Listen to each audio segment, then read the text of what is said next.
El segundo problema que he elegido de la hoja 4 es el número 24.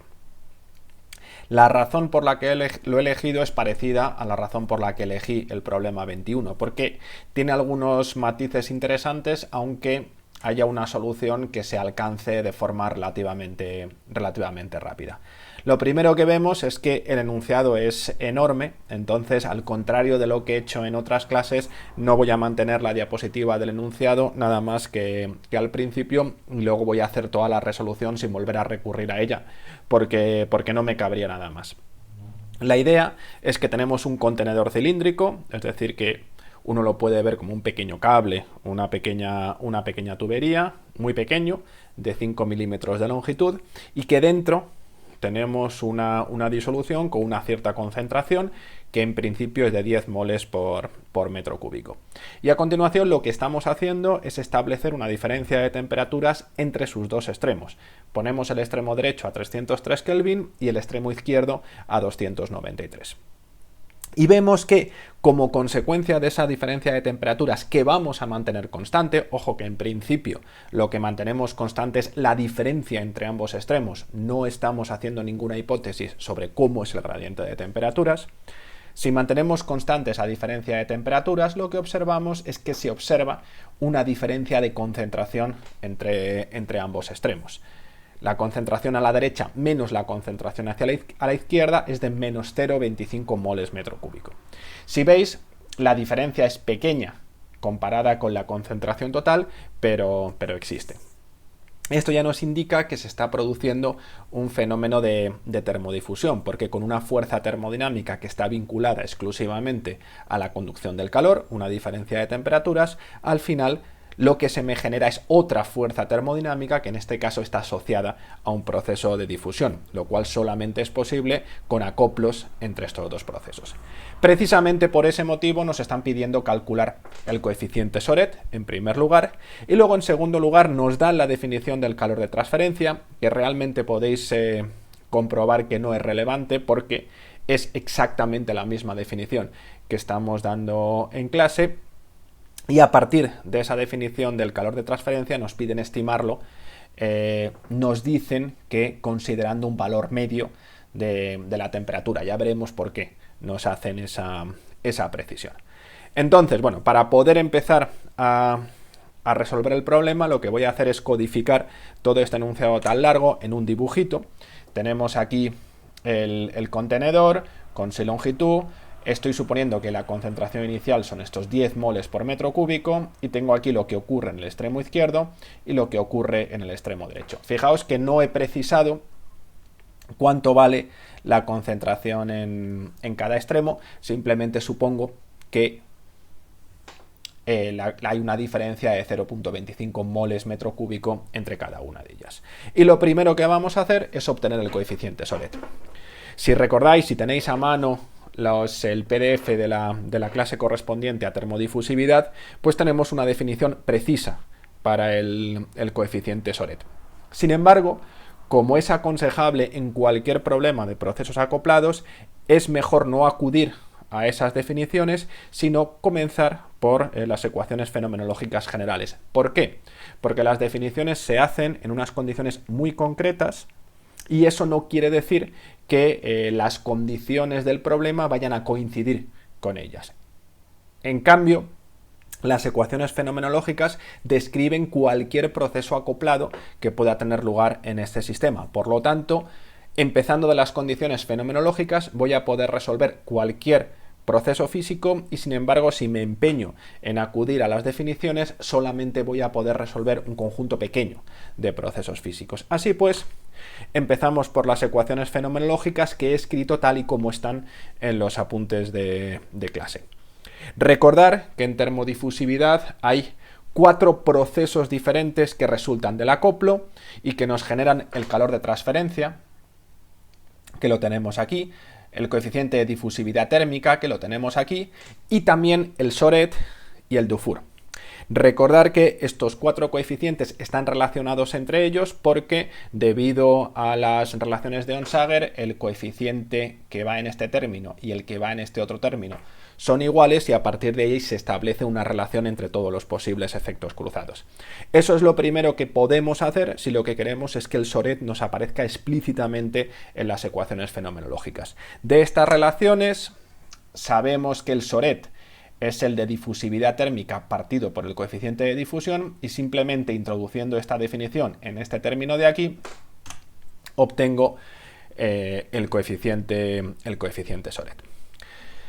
Podía haber hecho algo muy parecido aquí, que es sustituir el calor de transferencia por el Soret, pero vamos a ver que no nos va a hacer falta. ¿Por qué no nos va a hacer falta? Porque en el enunciado nos están diciendo que el flujo difusivo es nulo, con lo cual este término de aquí no va a aparecer y por lo tanto esta ecuación es irrelevante, y en cambio esta de aquí se nos hace muchísimo más sencilla. De hecho, vemos que un dato que no disponemos, que es el coeficiente de difusión, va a ser irrelevante porque como es distinto de 0, podemos eliminarlo de esta ecuación de aquí. Entonces, una vez que tenemos este planteamiento, vamos a proceder ya con el cálculo. Entonces, empezamos por la ecuación tal y como la hemos escrito en el último término, y lo primero que vamos a hacer es eliminar el coeficiente de difusión y reescribir las ecuaciones para dejar el Soret a un lado y todo lo demás al otro. Si damos un siguiente paso para ya tener completamente despejado el Soret, lo que obtenemos es esta expresión de aquí.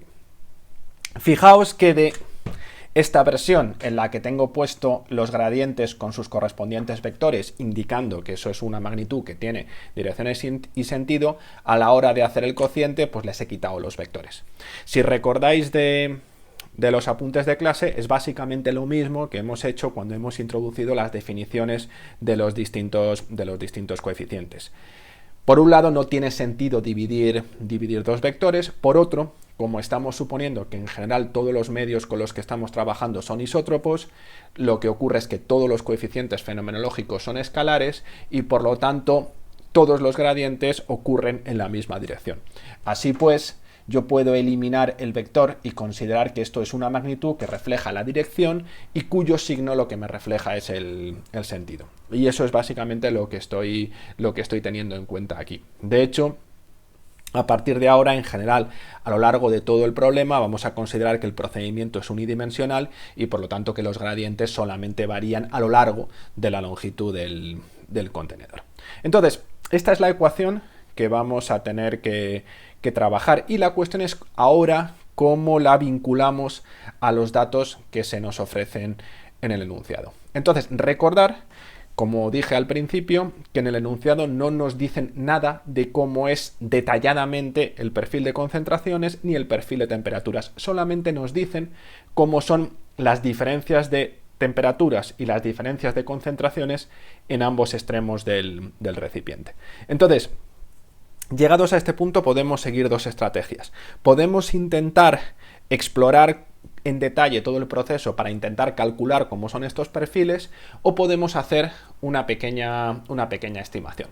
Voy a empezar por la segunda parte porque es el espíritu con el cual estaba redactado este problema, es decir, realizar una estimación. Además, es lo que se hace habitualmente porque constituye un proceso sencillo, muy práctico y que no da lugar a muchos errores. Entonces, lo que vamos a suponer es que estos gradientes los podemos sustituir por diferencias finitas, que es equivalente a considerar que los perfiles son lineales. Es decir, esto es lo que yo llamo estimación práctica y vamos a suponer que el gradiente de concentración es la diferencia entre ambos extremos entre la distancia que hay y el gradiente de temperatura es la diferencia entre ambos extremos dividido por la distancia que hay. Por lo tanto, este cociente de aquí lo podemos calcular fácilmente a partir de los datos que se nos proporcionan en el enunciado. Nos seguimos teniendo un problema porque aquí nos aparece la concentración y si somos coherentes con esta estimación que hemos hecho, deberíamos suponer que la concentración nos depende de X y eso es lo que permite que aparezca este gradiente y por lo tanto tendríamos aquí una cosa rara como que el Soret nos dependería de X. Lo que estamos haciendo es de nuevo hacer lo que llamaríamos una segunda estimación práctica y suponer que como la variación de concentraciones es muy pequeña, pues que podemos considerar que esta concentración es el valor inicial, puesto que como consecuencia del proceso que estamos haciendo, la diferencia de concentración que aparece es muy pequeña. A efectos prácticos, podemos suponer que esta concentración es la que tiene el extremo izquierdo, por ejemplo, y no considerar esta pequeña variación. Con lo cual, esto lo escribimos de esta manera. Y finalmente, una vez que tenemos esta expresión de aquí, bueno, lo que tenemos que decidir es cuál es el valor de la concentración en el extremo izquierdo. Y, como he dicho antes, vamos a suponer que es el valor inicial de 10 moles por metro cúbico. Si hacemos todas estas suposiciones, al final ya tenemos todos los datos que necesitamos y obtenemos el resultado final. Simplemente sustituyendo, obtenemos este resultado y calculando, obtenemos el valor del coeficiente Soret. Seguramente, llegados a este punto, hay gente que le parece que hemos hecho una sucesión de chapuzas, porque no sabemos cómo son los perfiles exactamente, evitamos dar una expresión exacta para la concentración que nos aparece en el denominador, es decir, uno puede estar suponiendo que este cálculo es un desastre y no nos va a proporcionar ningún resultado razonable.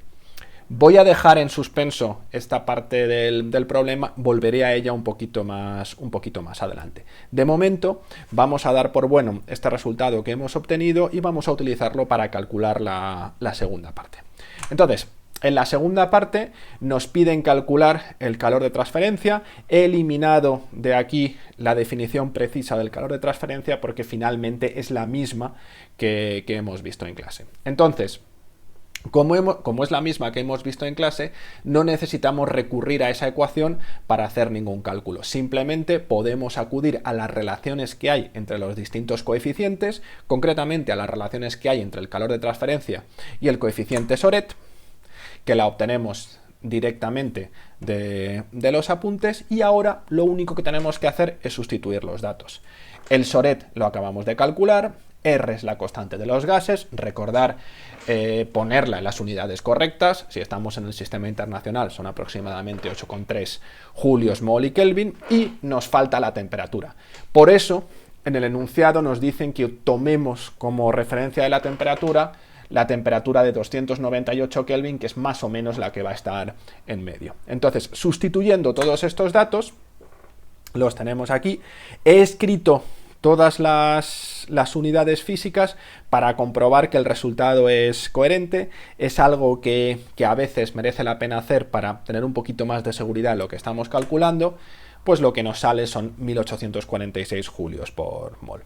Entonces, llegados a este punto, podríamos dar por concluido el problema. Ya hemos calculado todo lo que teníamos que calcular. Lo que pasa es que es verdad que lo hemos hecho en base a unas hipótesis que igual pues parecen un poquito chapuceras. Entonces, quien quiera dar por terminado el problema puede parar aquí, y quien no se haya sentido satisfecho con todas las chapuzas que hemos hecho, pues doy una segunda vuelta a lo que hemos calculado y lo tratamos de hacer un poquito mejor. Vamos a ver las dificultades a las que nos vamos a enfrentar en esas circunstancias.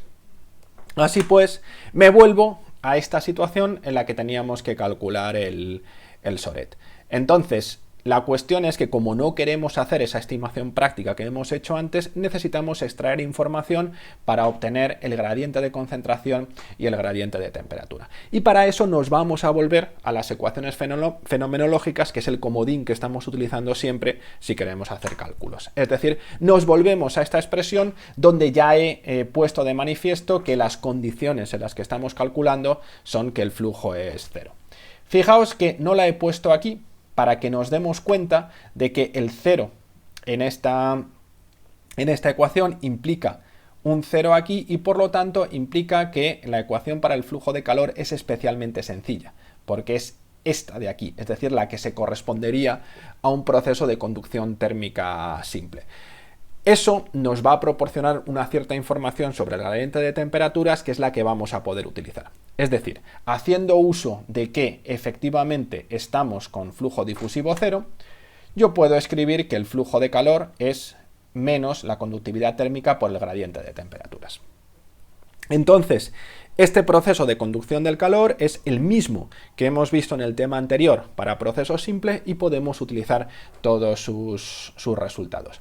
Ahora bien, ¿qué información sacamos de ahí? Bueno, entonces, como realmente nos faltan datos, porque no podemos saber las condiciones en las que se está realizando el experimento, vamos a hacer una hipótesis muy sencilla, que es suponer que nos encontramos en el estado estacionario. Entonces, por la ecuación de balance que hemos visto en el tema de conducción térmica, que recordar que es la última clase presencial que vimos antes de que se decretase el estado de alarma, pues en las condiciones del estado estacionario lo que obtenemos es esta ecuación de aquí.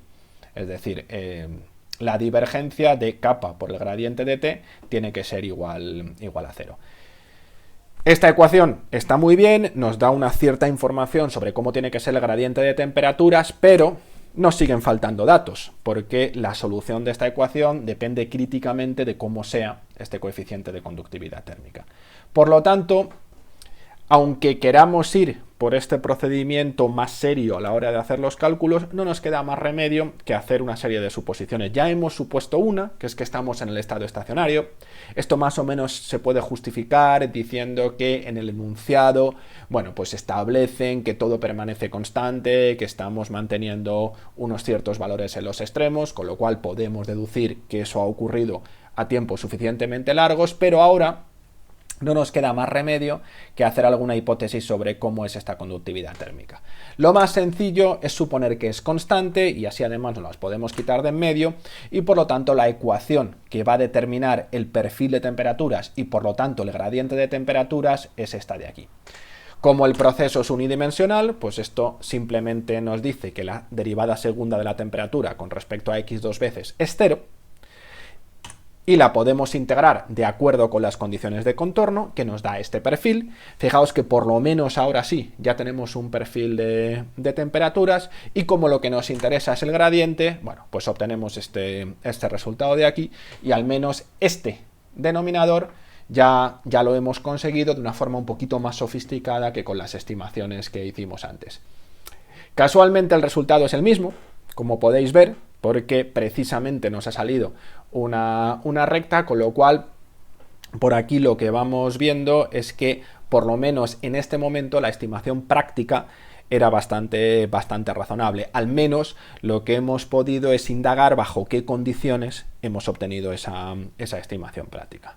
Por lo tanto, vamos a seguir adelante y vamos a ir al gradiente de concentración. El problema, como he puesto aquí, es que nos faltan datos, porque realmente la única información que puedo extraer acerca del gradiente de concentración es la misma ecuación que nos proporciona el Soret. Recordemos que la primera ecuación fenomenológica no nos da ninguna información acerca del Soret, del Dufour, del calor de transferencia, porque las condiciones son de flujo difusivo igual a 0 y por lo tanto el término cruzado no está. Y por lo tanto todo lo demás lo tenemos que sacar de la segunda ecuación, que es esa de ahí. Entonces parece ser que de una sola ecuación tenemos que obtener dos resultados, lo que vale el Soret y lo que vale el gradiente de concentración. Entonces la única forma de obtener todos estos resultados de una sola ecuación es volver a hacer una nueva hipótesis. ¿Qué hipótesis podemos hacer? Muchas. Hombre, podríamos suponer que el gradiente de concentración es una línea recta y entonces recuperaríamos las condiciones de la estimación práctica anterior. Lo que vamos a hacer es otra cosa para ver qué diferencias se obtienen de ello, que es suponer que el Soret es constante. Como el rango de temperaturas es pequeñito, nos estamos moviendo en 10 grados, bueno, pues igual tiene lógica física hacer esa suposición. ¿Qué ganamos con esta suposición de aquí? Bueno, lo importante es que esto de aquí es un número y el hecho de suponer que esto es constante nos va a permitir integrar esta ecuación y ver si con esa integral podemos obtener más datos. Escrita, considerando que el procedimiento es unidimensional y sustituyendo lo que obtuvimos para el gradiente de temperaturas, la ecuación que nos queda es esta. Y bueno, aquí despejando vamos a tener un logaritmo. Hacemos la integral, no me entretengo en muchos detalles en cómo se hace esta integral, la volveremos a ver en el problema 26, pues al final lo que obtengo es que el perfil de concentraciones es este de aquí. No es una línea recta, por lo tanto quizá esto nos indica que este procedimiento que estamos siguiendo nos va a dar un resultado diferente a la estimación práctica que hicimos antes. Esta constante va a depender de las condiciones de contorno y al mismo tiempo tenemos que obtener el Soret. Fijaos que esto va a ser posible porque tenemos dos condiciones de contorno distintas. Sabemos lo que va en la concentración en la izquierda y lo que va en la concentración en la derecha. Por lo tanto, de esas dos condiciones de contorno vamos a poder obtener estos dos números. La primera de ellas es que en 0 la concentración es C sub i, por lo tanto esto de aquí tiene que ser C sub i, y la segunda de ellas es que en 5 por 10 elevado a menos 3 o 5 milímetros esta concentración tiene que ser igual a C sub d, que es C sub i menos 0,25 moles por metro cúbico. Poniendo todo eso sobre la mesa, tenemos que esta concentración es C sub i menos 0,25 y por lo tanto tenemos esta ecuación de aquí. Fijaos que ahora mismo lo que podemos hacer es despejar el Soret de todo lo que hay aquí y dejarlo en función de C sub i. Eso es lo que vamos a hacer a continuación. Para que quede un poco más limpio, me paso a otra diapositiva y despejo de aquí el Soret. Entonces, haciendo el trabajo, despejando, lo que obtengo es que el Soret vale este resultado de aquí. Y ahora de nuevo, esto nos queda vinculado a la concentración en este extremo izquierdo.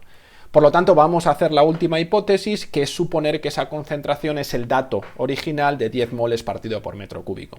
Esta hipótesis no es diferente de la estimación práctica que hicimos antes, de hecho, es exactamente la misma, por lo tanto, aunque la tenemos que meter un poquito a capón, es coherente con todo lo que hemos hecho. Entonces, como digo aquí, esta falta de datos que marco debido a que no conocemos este valor de la concentración, la sustituyo suponiendo que tenemos este valor. Y entonces lo único que tengo que hacer es resolver, sustituir los datos y obtener el resultado final. Sorprendentemente, lo que obtengo es esto de aquí, 2.53 por 10 elevado a menos 3 Kelvin a la menos 1, que es prácticamente el mismo resultado que obtuvimos en el caso anterior, que era 2.5 por 10 elevado a menos 3 Kelvin a la menos 1. Como veis, esto es muy parecido a lo que obtuvimos en el problema 21. Seguimos dos procedimientos diferentes y obtenemos dos resultados muy parecidos.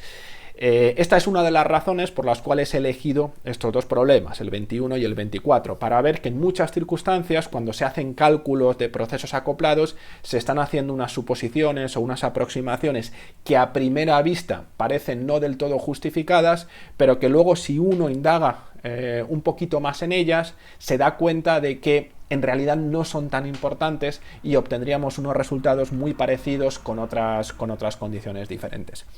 Como ocurrió con el problema 21, podéis pensar un poquito más por qué está ocurriendo esto y, si queréis, lo debatimos como sea posible.